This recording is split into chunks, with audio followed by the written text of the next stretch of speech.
Flosstube. Welcome to my channel. I'm Jessie and I am the magical anime stitcher. How are you doing? I missed a month. Elephant in the room. I did miss my update for the end of April and I'm sorry about that. Things got a little bit kind of chaotic a bit at the beginning of the May and never just really got time to really sit down and film, so we're going to have a double video, but it's still going to be really short because in the span of April and May I only worked on 4 projects in total of everything, so it is what it is. I hope everyone's been doing good. I have been pretty okay. I will provide some life updates at the very end for those of you who are interested in staying and hearing about that. And I was like, that drawer is open. Let's close that drawer. So anyway, so just kind of doing the 2 months update. In April, I worked on 4 projects over 24 days, and I put in 8,298 stitches in total. The 4 projects were Cinderella Wishes Upon a Dream, Lady Violet, Spring Garden Club, and This Bee Has Knees. In May, I worked on 2 projects, putting in 5,453 stitches over 25 days. A very slow month for me in May. I traveled a lot. I was gone for a week for work, and it's not the type of travel where I get a lot of downtime in the evenings or anything, and so very little stitching happened over the course of that week, and I only worked on 2 projects, This Bee Has Knees and Lady Violet. And so that's it. Those are my 4 projects that I had. But overall, excellent progress in general, because out of those 4, only one of them remains a whip.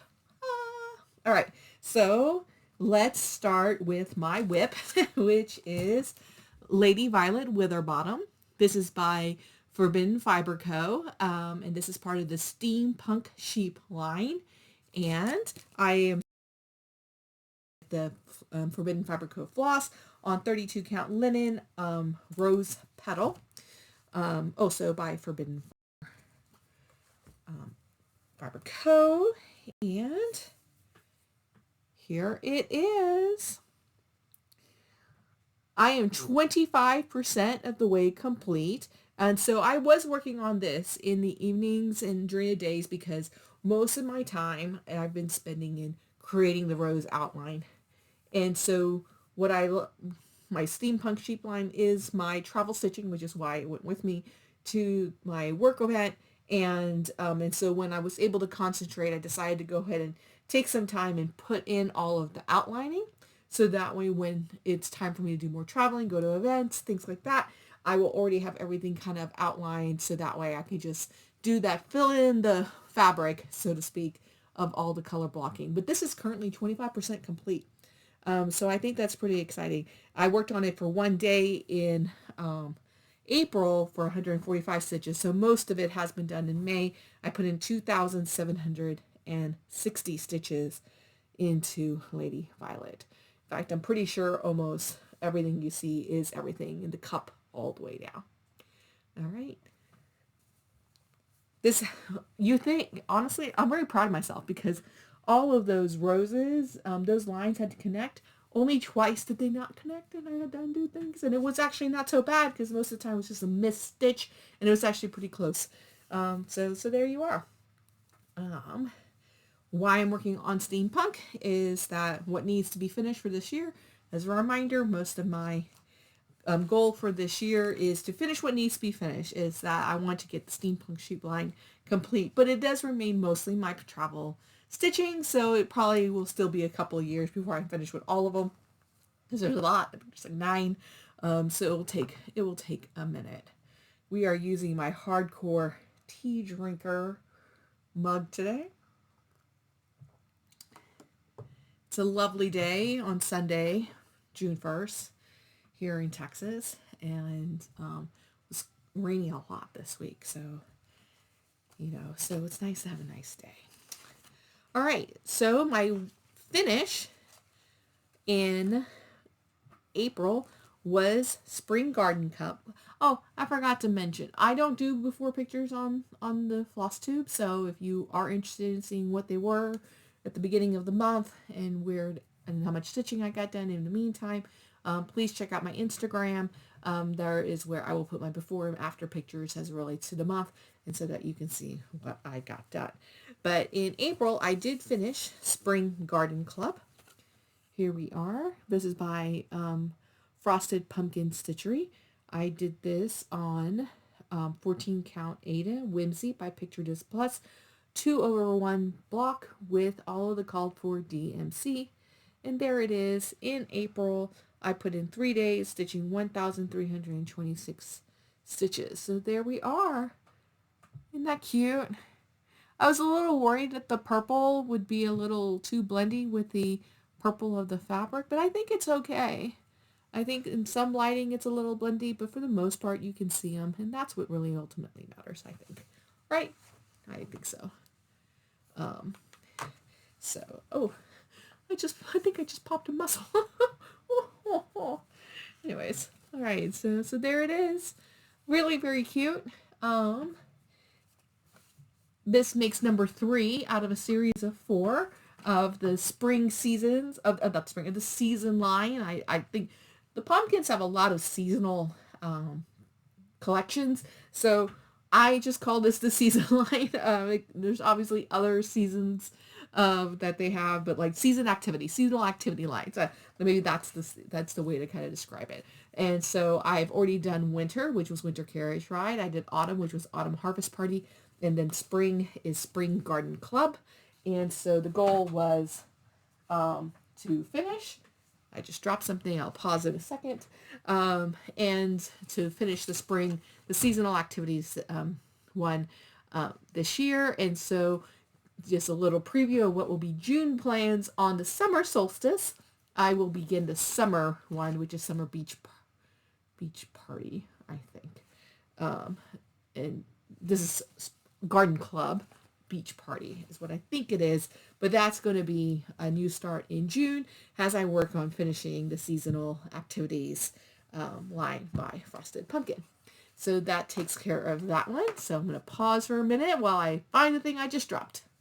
All right. Nothing there to see because it was just a snap of the time. But the next thing I have to show is a fully finished object. Yay! And so I am very happy to show that I finished This Bee Has Knees. This is by Hands On Design. This was part of a class for Spring Mingle on how to do this finish. And so I really wanted to take a class on how to do finishes. I do think that you do need to have this type of a pattern or that allows you to do this type of a finish. But I'm glad that I learned how to do it. I think it also gives me some techniques and things to think about for other types of items that are not in this kind of design. But let me go ahead and show this to you in a little bit more detail. So first, let me talk about the custom pins because she did teach us how to make our own little pins. And so here we are. So these are the pins. I took one of the quilt block motifs and then 2 of the flower motifs to be able to make that. Now, as you can see, they are on perforated paper. There you go, on perforated paper. And this is the one I'm going to show you because you can. Now for these 2, you will be able to see that there's very little of the paper that you can see through. On the flower, there's definitely that one row in between.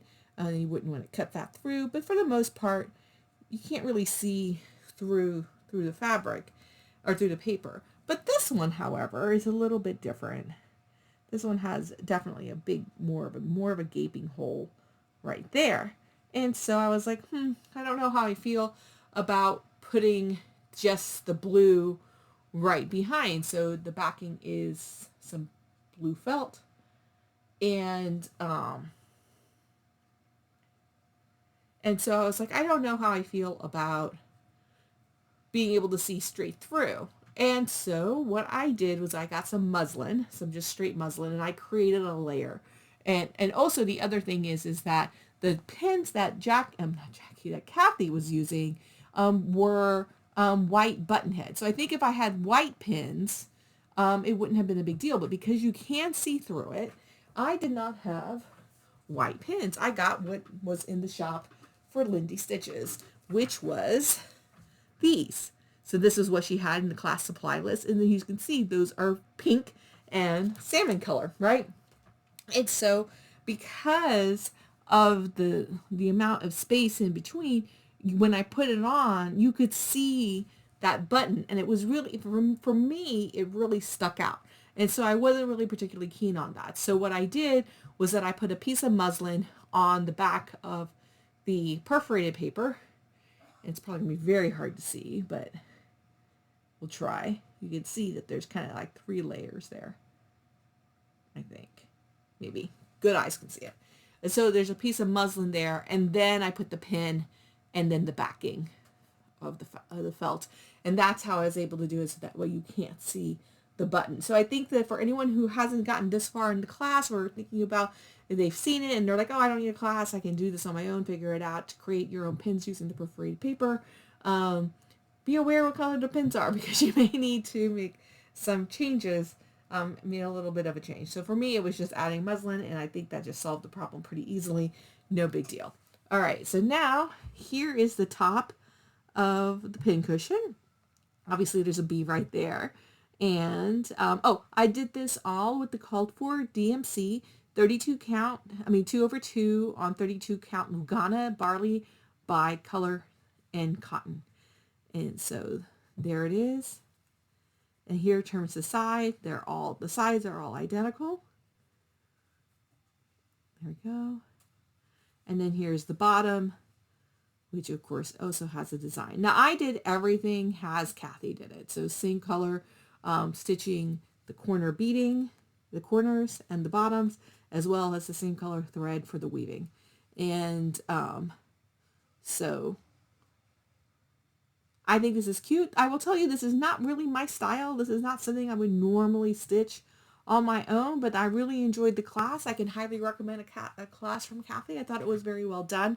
Kind of a combination between live presentations plus pictures and demonstrations, and I thought she was very patient with the questions that were asked, and did a really, as a person who does a lot of public speaking and teaching for people, one of the things that really triggers me when I know that someone knows how to teach is, not saying that I know how to teach really well, but I'm pretty good at it if I saw myself, is the ability to kind of rephrase things in multiple ways at different points in times where you understand that that's where the rephrasing needs to happen, so that people can understand it in different ways. Like, people have different things, people interpret things differently, different wording, things like that, right?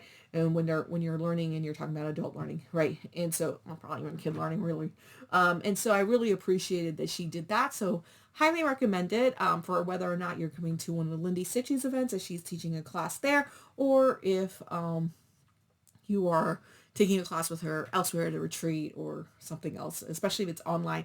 I think she did a really excellent job for anyone who feels like they're worried about taking an online class. And of course, the thing about the Spring Mingle and the Lindy Stitches virtual events is that the classes and the recordings are made available for up to 30 days after the event. And so I did not finish the stitching in time for the class. And so I did watch the class live during the Spring Mingle, because I wanted to hear some of the things that she talked about. And one of the things I really appreciated was that she knew that people were still stitching it and hadn't started it. And so she talked about some tips on stitching it. Now, one of the tips she gave was maybe not use Lugana. Oopsies, I had already started on it on Lugana. And so I was like, well, I ain't going to start over on Lennon or an Aida. But she did give some tips about if you were still stitching it, like how you can stitch it. So just because you're not done and you're in a class like that, especially if the recording is going to be made available later on, do consider going ahead and signing up for it, watching the class live, and then watching the recording later. And I felt like it was very helpful for me to do both. And then when I was watching the recording and actually doing the fully finish, I was able to pause when I got to a step. If I wasn't keeping up in real time with the video, I just paused, right? And then I just did what I needed to do. Then I started watching it again and do the next step, and it kind of moved forward. And so I do really appreciate that. Highly recommend The Spring Mingle is not as robust as the Jingle Ball. It was the first time I was doing the Spring Mingle. And I don't know if she's done it before, but it's the first time I was doing the Spring Mingle. And so it's not nearly as robust as the Jingle Ball. So for you, those of you who have done the Jingle Ball, have not done another Lindy Stitches event, she tries to make them pretty distinctively different, but it's not, but this one was much more low-key in comparison. There was only a couple of designers, not a couple, I think 3, 4 in total, one class, not as much fanfare in terms of entertainment that you could watch in the general room. And so I think this one was really more virtual retreat than like Jingle Ball, where you could do, there was a lot of entertainment and a lot of content. Like, so, right, they had those revolving videos of all the things that the designers kind of did with the stories and stuff like that. So there was a lot of that, and then the content of all of the mix and meet and greetings and all the multiple classes and things like that. Nothing in comparison. I don't know if the plan is to get them that big. I don't think so. I hope not, because I think that can get overwhelming, and then eventually there's a bit of a saturation where you're like, oh, that's too much. But for $10, I thought the Spring Mingle was worth it. I enjoyed the meet and greets with the designers. I really enjoyed my class with Kathy, and so 2 thumbs up. And I didn't tell you, all in total, I worked on this on one day in April, putting 353 stitches in it, and then in total 2,693 stitches in May for the fully finish. I didn't count any stitching with regards to weaving, and I didn't count the stitching on the pins. And honestly, this is a pretty darn estimate on the total number of stitches in it, because I definitely lost count at some point in time. So, love it. Really enjoyed it. Highly recommend.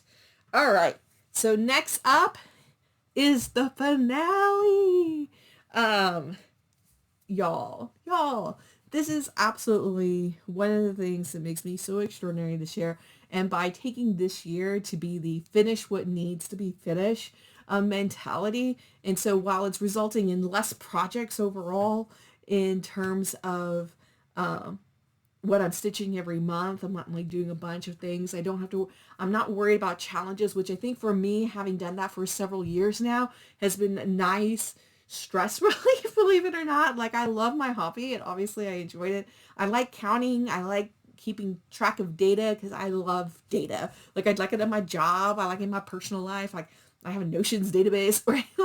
like I like data. So, but that's me. That's my personal thing, because I like to keep track of how I see progress happening. And so not only in numbers of stitching, but also in like my photos and that kind of stuff, because I'm very progress oriented, very data driven in how I make my decisions and that kind of stuff. And so it's my brain, just how it works.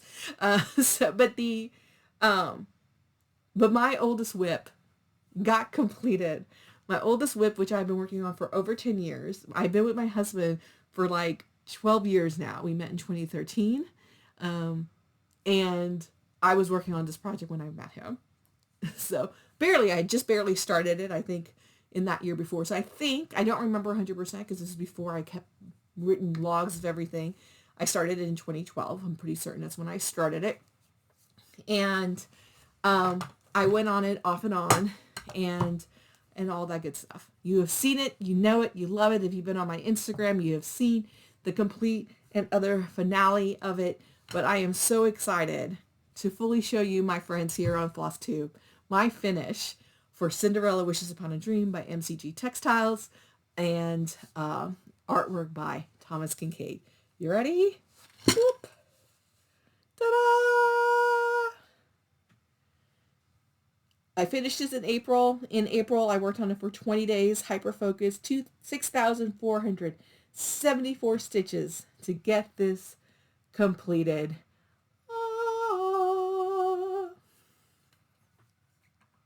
Isn't this amazing? Now I can take it off the rods. I've been leaving it on the rod to be able to show it to you, my friends. And this is wonderful. This is absolutely wonderful. And I'm going to pause in a couple of minutes or in a few seconds, and I'm going to flip the camera, and I'm going to go through and do kind of a detailed overview. I don't know how long it's going to take. I haven't filmed it yet.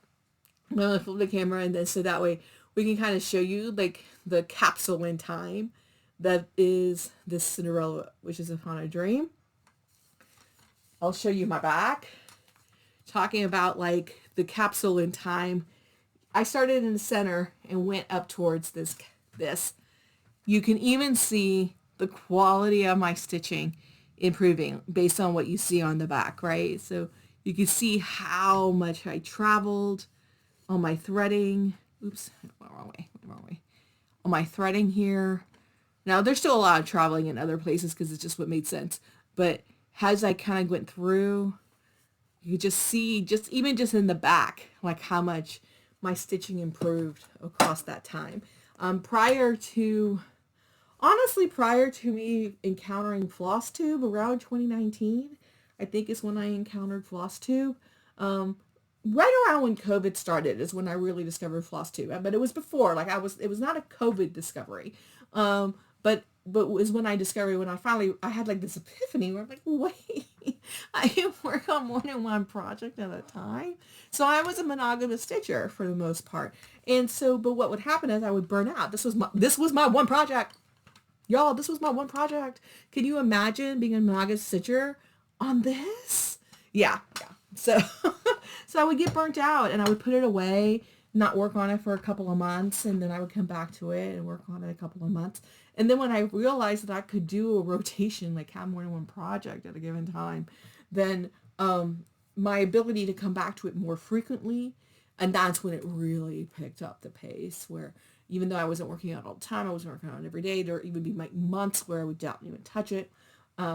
But the fact that I was working on other things, I retained a stitchy bug, and then I was able to get to it. So I'm really very excited and very proud of this. So with that, let's do a pause. When I come back, I'm gonna flip over, and you're gonna be looking at a more detailed of the thing. I'm gonna let you know right now. I'm gonna do my best to have a steady hand as I move the camera over the different parts of the do. And I hope that I don't make anyone motion sick, but I'm just going to go ahead and give that warning right now, just in case it is a little bit unsteady, and then you can scroll past. All right, so pause, be right back. I had this upside down. All right, there we are. Okay, I'm going to do my best again to kind of do a steady hand, but we'll see how it goes. So we are right now at the center of the piece. So right here is the center of our piece. And so this is where we started at the clock tower, and then we went over. So first of all, let's do some, hold on, I'm gonna take a seat and do this. I'm not gonna stand this whole time. Actually, unpause. Okay, I was standing and I was like, my back's gonna hurt if I keep standing. All right, so right here is the center of the piece. First of all, let's talk about some of the problems with the MCG Textile Dreams kit. There may be a reason why the company is no longer in business. I don't know the full reasons, but this may be a factor, which was that there were a lot of mistakes. So the first one is let's take a look at this tree. One of the first reasons why I stopped working on this piece was because I had a lot of decision paralysis on what to do, because I was pretty certain that I had two threads of green that were the same and not, and that was where this tree kind of came into play. In the picture of the finished pattern, there was a lot more dimension. There was at least one more color. Now, I don't know if there is in fact an extra color or not, or if it's just in my eyes. Maybe they were going bad at that point in time already. I am nearsighted, however, not and I don't have any like other vision issues, so I don't think that's what it is. But I felt like the colors did not have the same dimension and different hues as they did in the finished piece, and so that made me question on whether or not I may have had two of the same color. But I could never really confirm that until much later when I was watching Flosstubes, and other people also said that they found mistakes in the threads. Now, it could be lot color, right? Like the dye lots, they do result in different things, and maybe they are different colors, and it just so happened in this particular set of greens, one batch of green showed up a little bit closer in hue to another green than they would have otherwise. but it's really hard to say. And so that was kind of the first things about this that I really didn't appreciate, and it did kind of make me stop working on it for a bit. What are these? Are these just hot air balloons? And also, did they have hot air balloons? I guess the timing is a little question. I don't know when hot air balloons became a thing. So then I went to the left. I skipped the castle altogether. I went up and I went over. And I went up here to the edge, and then I started moving from left to down. Now, I am always historically been a center starter, but I always start in the center and move to the corner and move from there. And so never even occurred to me I could actually start in the corner. But since this was the piece provided by the kit, I wanted to make sure it fit okay, so I went all the way to the corner.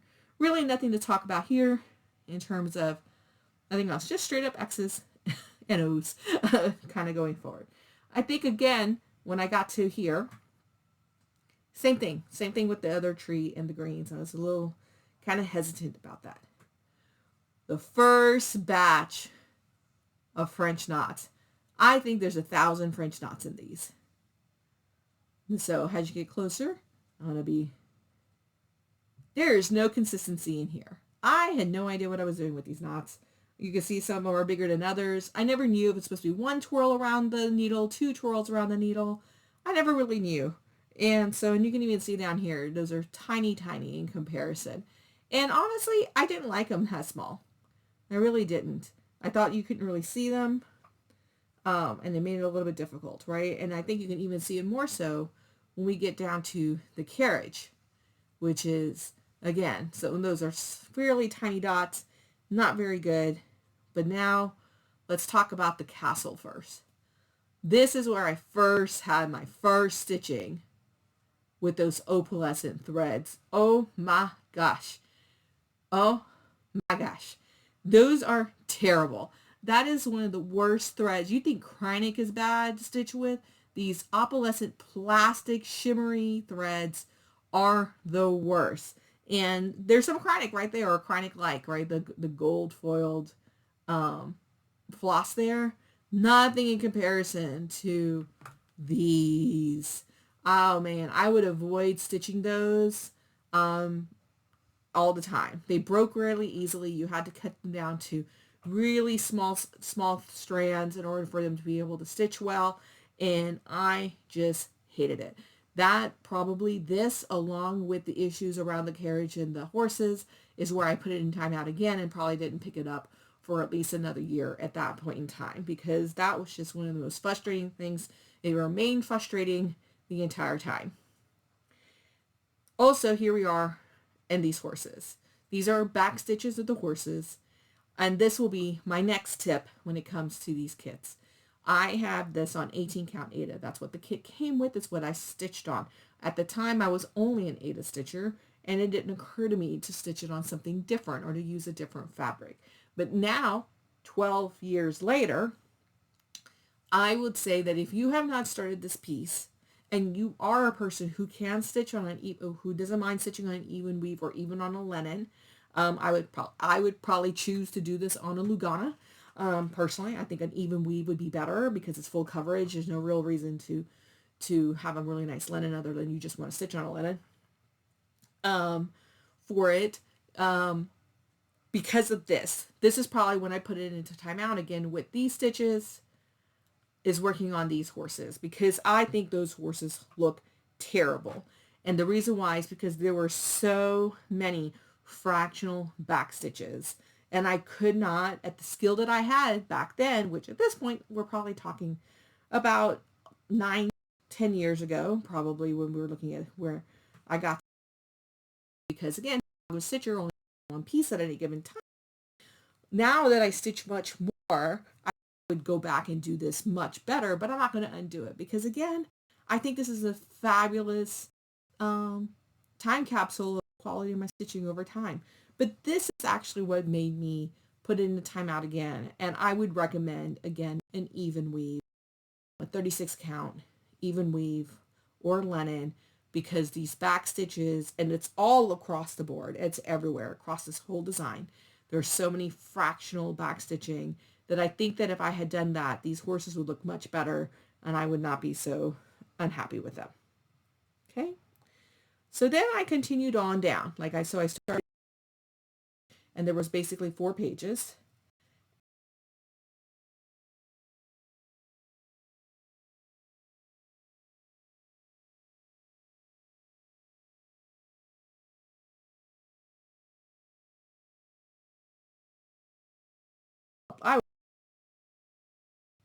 Jasper, look at Jasper. Look how good he looks. Gus a little less so, but I think Jasper's great. Look at him. Admire him. And so, but I thought that was a really well designed, and there we are. And so then we go down to the house. More knots, more knots, all the knots, knots. But you can see here, they're starting to get better, right? They're trying to get more uniform, a lot more consistent. And I think, I don't remember if these are like one thread or not, or like one twirl around the needle or not, but I think these look much better over time, right? And now we go up a little bit and let's talk about this section. All right, second problem. Okay, guess that's the third. Number 1, move real quickly. Number 1, green. These opalescent threads. Beautiful. Definitely how you get the color, so to speak. When we talk about Thomas Kinkaide, painter of light, that's how you get the light. But number 3, fractional back stitching. Use a different fabric if you are a person who can stitch on that. But number 4, problem with MCG Textiles, mistakes. There were mistakes in the pattern. And not all, and I don't know when the patterns got corrected. I don't know if erratas were on websites or what. I have no idea. But when I originally stitched this piece, and some of you who've been following me for a long time will remember this, this was all blue. And I stitched it without thinking anything about it, thinking underneath the bridge, but it is not. That is part of the path of the road going underneath the bridge, and so that is not part of the water. And so I went and double checked multiple paintings, and the original painting of the one that Thomas Kinkaide made, and this is supposed to be gray and not blue. And so, and actually where it's blue around here, that should have also been a very light gray, but I didn't correct that. Thankfully, one of y'all was able to send me the corrected pattern. I had enough thread, thankfully, and I went ahead and frogged it and made the correction. Now, one of the things that Thomas Kinkaide did was that he would put in little Easter eggs around different things in his paintings. And so there is a Pinocchio.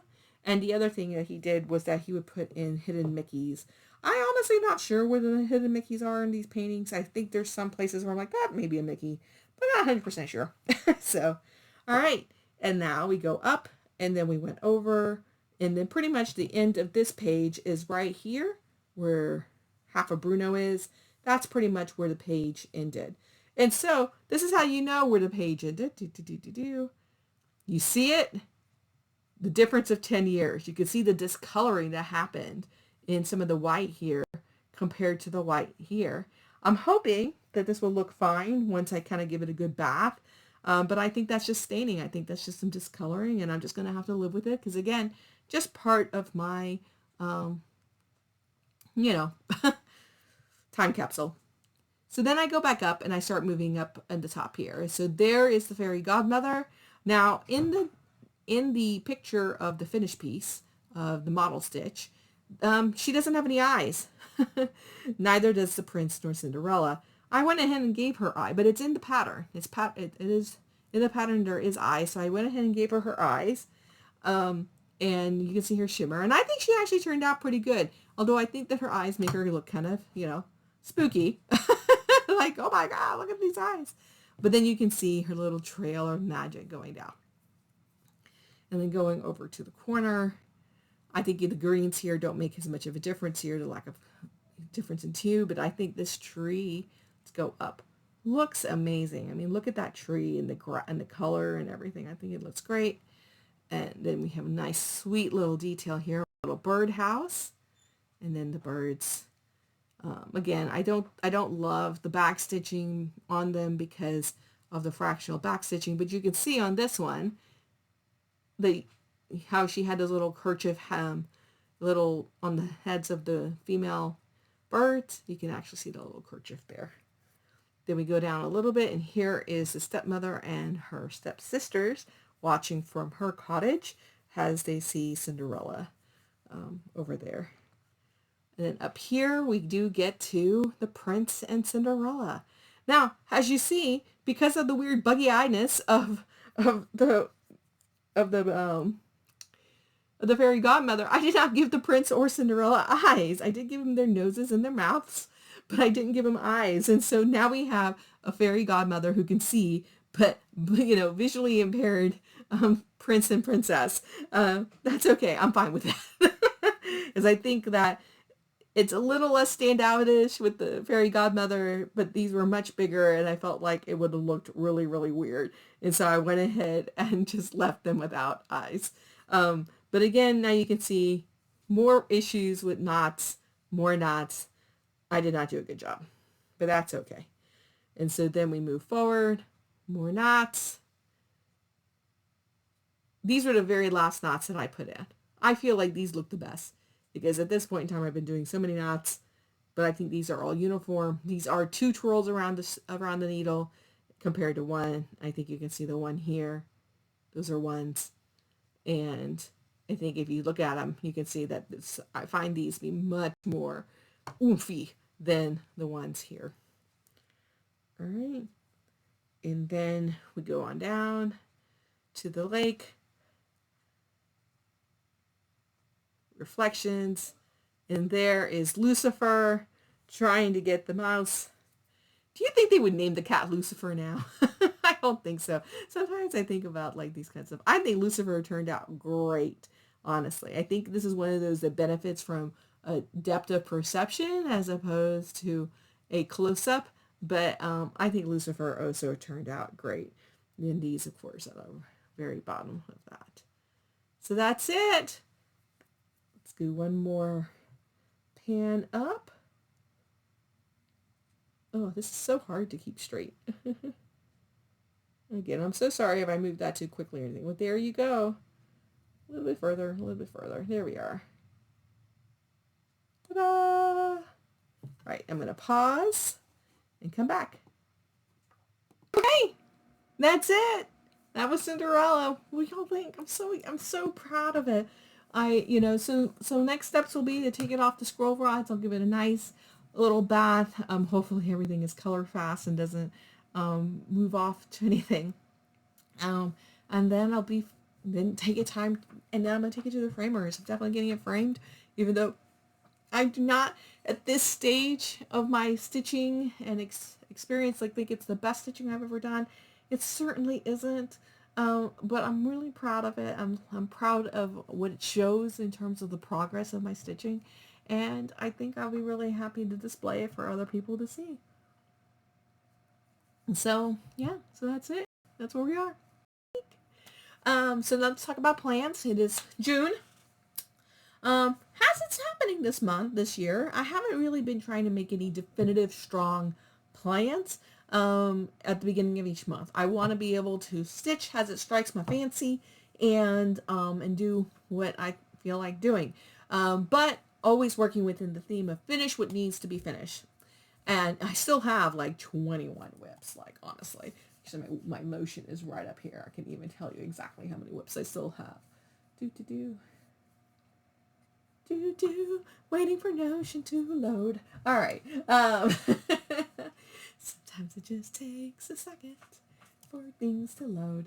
I have 24 whips still, right? So, I have still a very high number of projects in the works, as they say. Let me see if that's still accurate. Let's see. That might not be right. Oh, no, it's not 24 whips. What am I saying? It's 24 days to stitching Siren. I'm going to talk about that in a minute. I have 19 whips. Let's see. Let's make sure. 6 times 3, 18, 19. I have 19 whips. And so a lot of them are in various stages, and I don't know how close we are to getting to the point where, yeah, we're really, really close to finishing them. So it does depend. Some of them are a lot further along than others. But my goal for June, since it is Pride, is to work on Stitch for Pride 2024. I have not doing Stitch for Pride 2025. Have a little bit of FOMO about it, but I really felt like I had to be kind of real with myself on how much stitching I had, how many projects I have. Like, I actually, one of the weekends I spent in May going through and updating my Notion for all my physical patterns. I haven't even done for my digital patterns, and I have like 130 something patterns to stitch. So, right. So I felt like it was really important for me to be really mindful about not just buying patterns for the sake of buying patterns. And now I do have some exceptions. I still am buying patterns. I try to, at the Spring Mingle, I purchase a pattern from a couple of the designers, not all of the designers. I really wanted to support their efforts for participating in the event. And so if they had a pattern that I thought I would eventually like to stitch, I went ahead and got it. But I'm trying really consciously not buy patterns. Lots of sitting on my hands, y'all. One of my favorite, just take my money designers, Luminous Fiber Arts, Misty. She had another surprise box, and I had to be like, no, don't do it. It's gonna come out. I'm gonna be like, man, I should have done it. But I really wanted to be really conscious of the fact that I got a bunch of patterns. Anyways, so I'm at 19 whips, and so but the goal for June is going to be to work on Stitch for Pride 2024 with a goal to finish it. I think I can do it. That's going to be my focus piece. That's what I'm going to do. I already mentioned I will have a new start on the solstice, which I guess is 21st this year. I have to double check. But I'm pretty sure it's still the 21st. It's usually the 21st. Sometimes it gets off, right? It ends up being the 22nd. But on June 21st, I will plan on starting the summer beach party by Frosted Pumpkin. And then after that, it's just kind of what I think I'm going to want to do. There is going to be some modifications and some exciting things because, as I mentioned, in 24 days is Stitching Sirens. Yay! Cross Stitch Retreat in San Antonio. I went for the first time last year. I felt like that was my retreat. Right? I've been to other retreats. No shade to any other retreat. But I felt like in terms of ease for me to get to, because San Antonio is only a 3-hour drive away from me. And in terms of the type of patterns that they had, the people who were running it, I felt very like I can come to this every year and it will feel easy and things like that. Now, that being said, I love StitchCon. I love Garon Stitchery, Stitching in the Wild. Honestly, if Stitching in the Wild was easy, it was closer for me. I probably would do that. Like that was a great retreat. If you can go to Garon Stitchery's Stitching in the Wild retreat, it's a great retreat. So well run, honestly. But Stitching Sirens is what I'm going to next. It may be the only retreat I do this year. I don't know. We'll see. For life updates in a bit. We'll talk about life updates. But it's, but yeah. So, I'm going to be doing that. And I think whatever just kind of strikes my fancy. Usually at retreats, I tend to pick a project a day that I focus on. So likelihood if I'm not done, one of those days will be focused on unlikely I'll be done with the summer beach party. One of those days will probably be Frosted Pumpkins Summer Beach Party. Another one will be, Stitch for Pride, 2024 if I hadn't finished it by then. And then I'll probably pick something that is, depending on how I feel, that is thematic to the retreat or not, right? So we'll see. But that's the plans. The plans is to work on those two projects and go to a stitching retreat. Are you going? Is anyone going to Stitching Sirens in San Antonio? Let me know. Love to see you. So with that, I think that's it. I'm going to give you my joke now because I'm going to go to live updates. And for those of you who don't stay the life updates, I don't know why you don't want to learn more about me. Just kidding. Okay. But here is my joke for you. Because of Cinderella Wishes Upon a Dream, I thought I would give you a Cinderella themed joke. You ready? What did Prince Charming say when he placed Cinderella's glass slipper on her foot? You're my soulmate. Thanks so much for those of you staying for live updates. I appreciate. For those who are going, see you next time. I hope you're having a stitchy good time.